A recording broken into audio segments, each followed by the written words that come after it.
Section 5, Promotion Decisions. Upon completing this module, you should know some of the issues related to promotion decisions in an international environment. This is the fourth of the 4 P's we will examine. Product promotion concerns the mixture of tools such as advertising, personal selling, sales promotion, and publicity from which a firm with international marketing aspirations selects. It is critical for the international marketer to carefully evaluate these factors in conjunction with the firm's product, target market, resources available, company objectives, availability of the promotional tools, and destination of the country when choosing the marketing mix. For example, investing heavily in television advertising in a country such as Chile that has a relatively small population and very few televisions per capita, 203 per 1,000 compared to the U.S. at 780 per 1,000, would likely be an inefficient use of advertising dollars.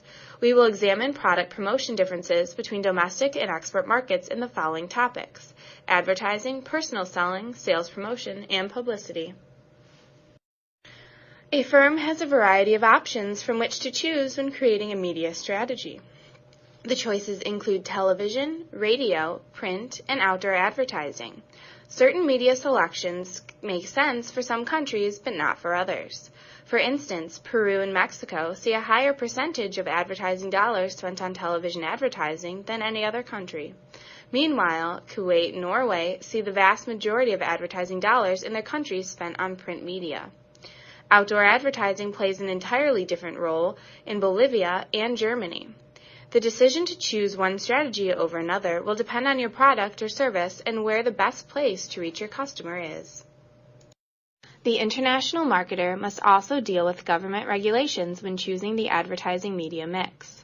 The Italian government, for example, limits television advertising to 12% of airtime per hour and 4% over a week on state channels, and 18% per hour and 15% per week on commercial stations. In addition, the top Italian television stations do not guarantee that advertising shown on their stations will reach the target audience. A company's creative strategy is also referred to as a promotional message.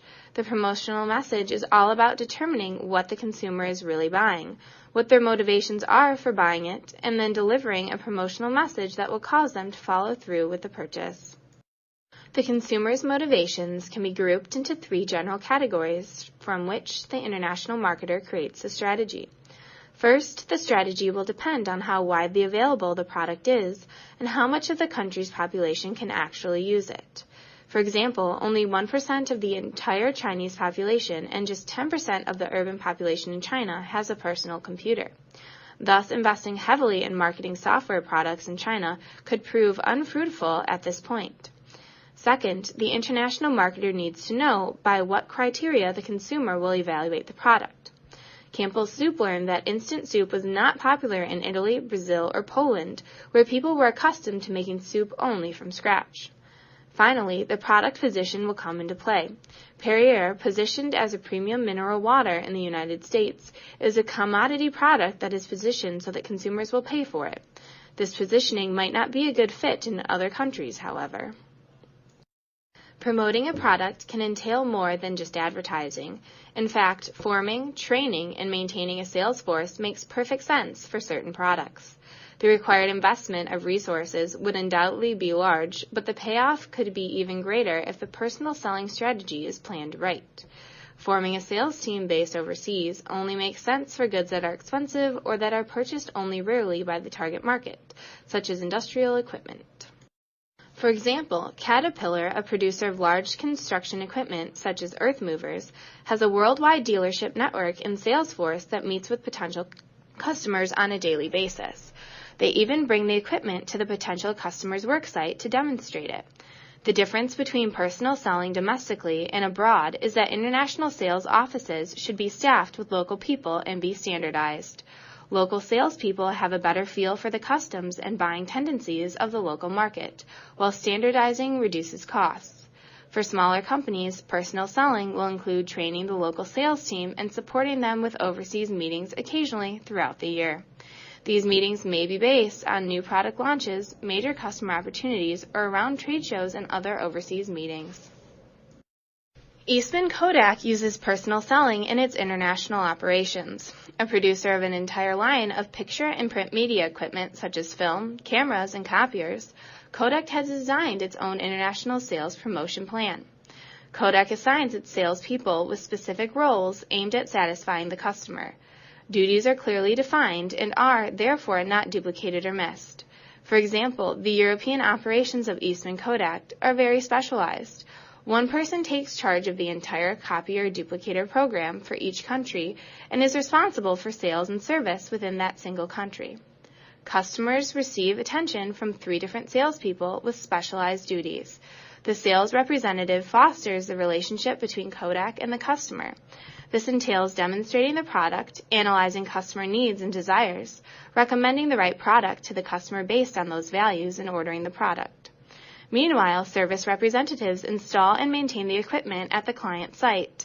Finally, customer service representatives are responsible for needs the customer has after the transaction is completed.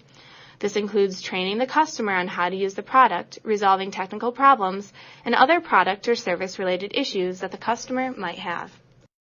Sales promotion activities are also very important to any international marketer.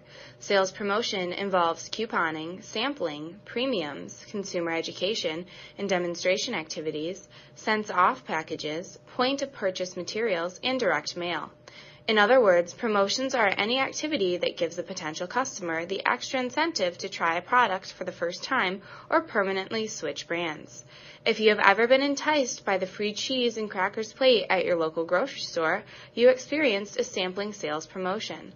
The point of it is to get you to try the cheese and crackers, enjoy it, and immediately purchase it. Sales promotions could be a vital tool when introducing a product internationally. For instance, if a firm's product is already well established in the domestic market, the firm should not easily assume it will be as well received abroad. Sampling or couponing, among other promotion strategies, could be a great way to introduce the product to an international market. Such a strategy worked for Tang, General Mills' pre-sweetened orange juice mix, in Latin America. One barrier to sales promotion is that it requires support from local retailers and distributors. For example, grocery stores must be able to cash in coupons that its customers redeemed. This entails sending the coupons and paperwork to the accounting department of the company offering the promotion. This strategy did not work for AC Nielsen in Chile. The Chilean Supermarket Union opposed the coupon incentive and the promotion failed. Publicity can also be described as public relations. Companies strive to create a favorable image to the public through publicity. Good publicity can win a country's approval and foster a mutually beneficial relationship. On the other hand, bad publicity can cause an entire nation to boycott a foreign company's product or service. U.S. firms tend to be especially disadvantaged in some foreign countries. Many foreign citizens already have a disdain for Americans and wish to distance themselves from anything American, whether it be hamburgers, blue jeans, or cars. Thus, keeping a pristine image might be the firm's only hope in winning a foreign market. For instance, an accident at a Union Carbide chemical plant in Bhopal, India, that killed many innocent people in 1984 is still tarnishing that company's image. By now, you should have a grasp of the 4 ingredients that go into product promotions: advertising, personal selling, sales promotion, and publicity, and how they impact international marketing strategies.